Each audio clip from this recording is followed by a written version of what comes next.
sentes vazio e fraco, falta fé para acreditar que Deus vai lhe abrir uma porta e dizer: filho, pode entrar.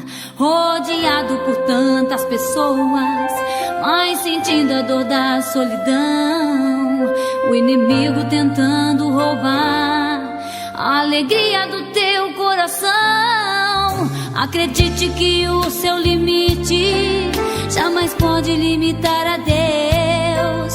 Deus tem sempre uma porta aberta, tem vitória para o servo seu. Deus vai destruir toda opressão, vai tirar a dor desse teu coração.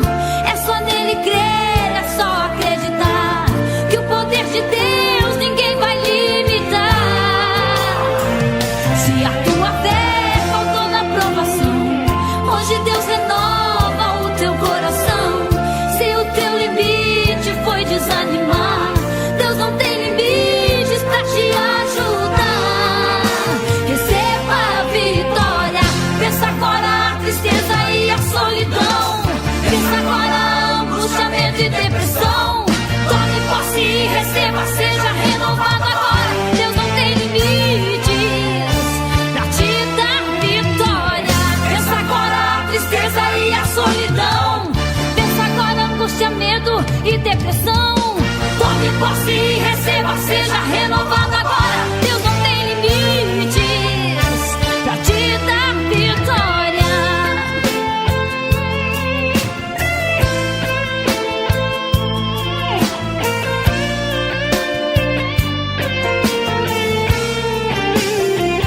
Deus vai destruir toda a opressão, vai tirar a dor desse teu coração. É só nele crer, é só acreditar que o poder de Deus ninguém vai limitar. Se a tua fé faltou na provação, hoje Deus renova o teu coração. Se o teu limite foi desanimar, Deus não tem limites pra te ajudar.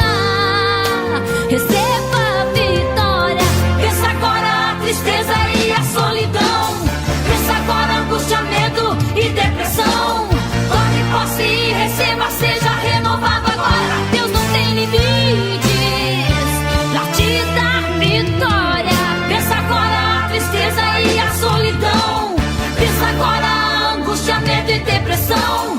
Tome posse e receba, seja renovado.